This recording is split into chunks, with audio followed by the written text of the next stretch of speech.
Alright, welcome to Lecture 5, Reaction Mechanisms. This is our last lecture for our unit on rates and kinetics. The essential questions for this lecture are: what is a reaction mechanism? What are intermediates? What is a unimolecular, bimolecular, trimolecular reaction? And how do you use reaction mechanisms to determine the rate law expression? We are going to, in this particular lecture, going to address these three here, and then in class we will address the last one.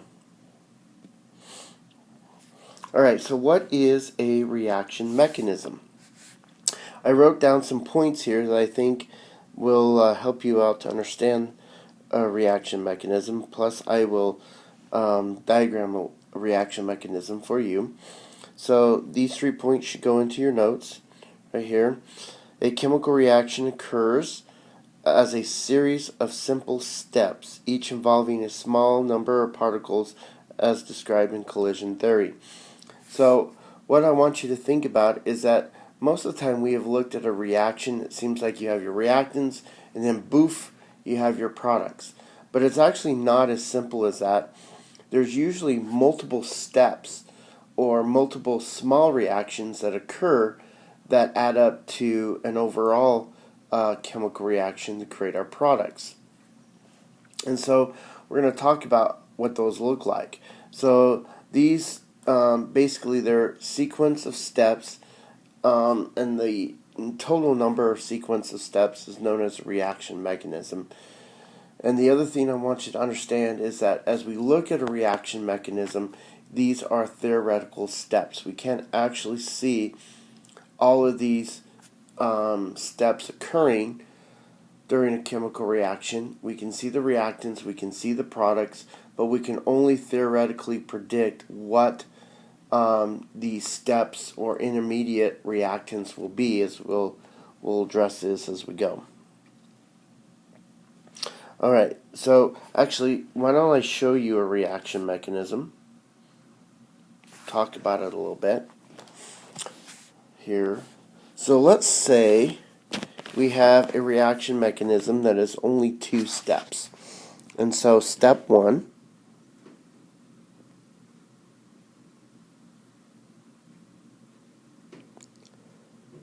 we're going to take NO2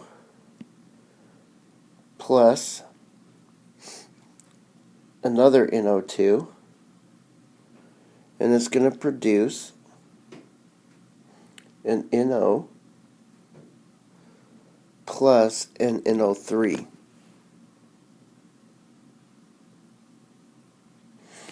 Alright, now step 2 is going to involve NO3 again. So we're going to specifically call NO3 a intermediate, okay? And we'll talk about what that means in just a minute. But you can think of as an intermediate is more or less a product of one of the steps, like in this case, and then we're going to use that intermediate for the next step or another step in the process.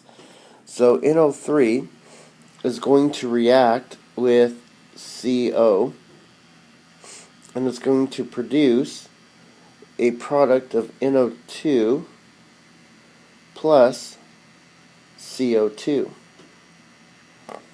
Alright? Now, these steps are going to end up creating an overall reaction. And so steps 1 and 2 are intermediate steps towards an overall reaction.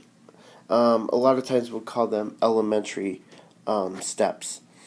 So step 1 is an elementary step, step 2 is an elementary step, and when we add up the overall steps, we should get a final chemical reaction.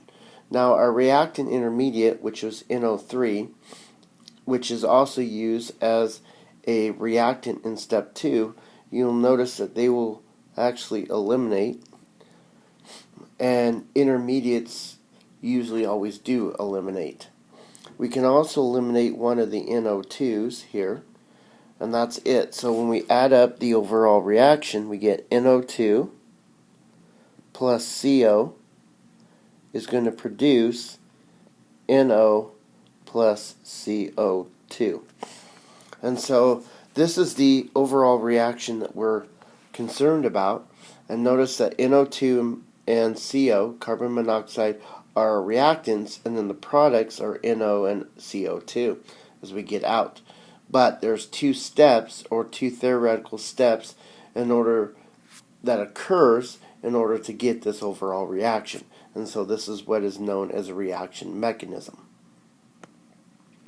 Alright, so elementary steps. We've kind of just looked at that, but here's some formal definitions and some ideas. An elementary step is the individual steps of a reaction mechanism. And then the sum of the individual steps in the mechanism must equal the overall equation for the reaction as intermediates on both sides cancel out. Okay, so that's kind of what we just looked at and addressed. What are intermediates? The products of a single step in a mechanism that are used in subsequent steps. They are not final products. Alright, so intermediates cannot be final products, but they are usually products within a step that is used then as a reactant in another step. And they're usually eliminated with the overall mechanism, as we saw with NO3 in our example. Alright, now there's two other vocabulary words I want you to know for this lecture: unimolecular and bimolecular.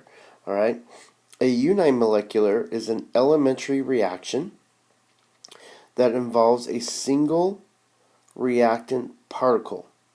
Alright, and a bimolecular reaction is an elementary reaction that involves two reactant particles.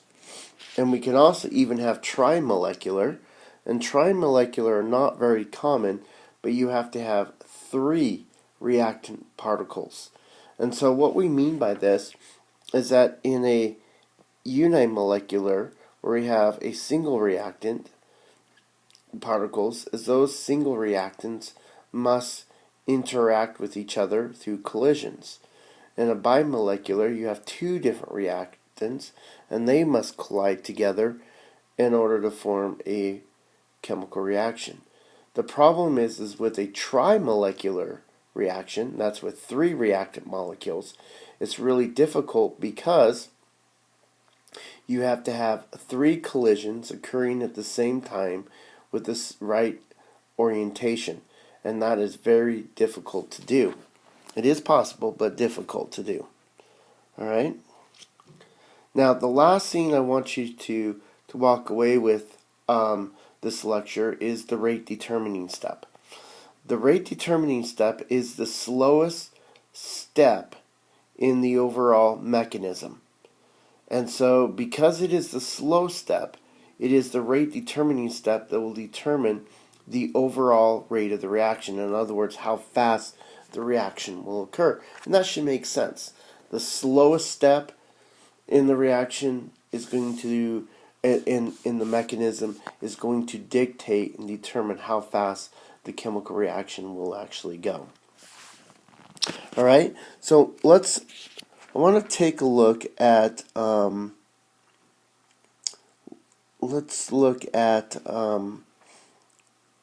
our equation again that we did for an example. So we're going to have step 1,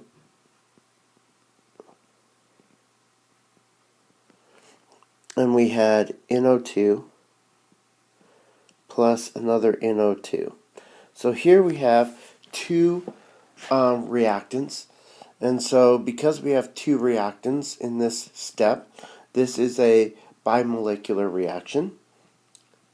So these two are going to collide, and it's going to form as we saw before, NO gas plus NO3. Now, NO3 is a reactant intermediate. So in step 2, we're going to use NO3 plus CO, and it's going to form the products for this step of NO2 plus CO2. Okay, so let's go back and look at our vocabulary. Steps 1 and step 2 is the reaction mechanism. All right, I think you got that down. Each step is called an elementary step. All right. So overall, both steps 1 and step 2 are the reaction mechanism, but each individual step is referred to as an elementary step. And I think you got that. And then reactant or intermediates. So reactant intermediates or intermediates are those that are products in one step and then used as a reactant in another step, and they are usually canceled out overall. And so intermediates are neither products nor reactants in the overall reaction. All right? And so when we add up these together, we should get our overall reaction. And remember, these two are canceled out. So the real reactants, or NO2 plus CO, is going to produce NO plus CO2 as our products. All right?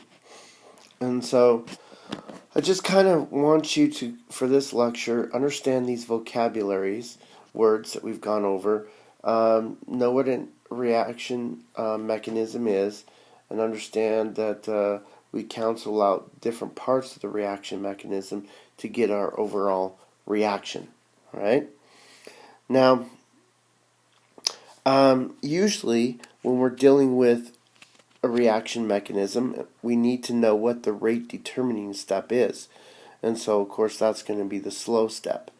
And so maybe in this particular case, the slow step is more or less the second reaction. So we normally would say that step 2 is slow and step 1 is going to be fast. And so if step 1 is fast and step 2 is slow, then our basically the rate determining step would be step 2. Step 2 being the rate determining step because it is a slow step, and it's going to determine how fast the overall reaction is going to occur. And so that's what we kind of want you to know and understand. All right? So there's one last thing we need to talk about for this lecture, and that is using reaction mechanisms to determine the rate law expression. We are not going to do that in this lecture video. Instead, we're going to do that in class. So make sure that you understand everything up to this point before you come to class, and we'll take a quiz on it. And then after the quiz, we will talk about how we use reaction mechanisms to determine the rate law expression. All right, so that is it for this lecture.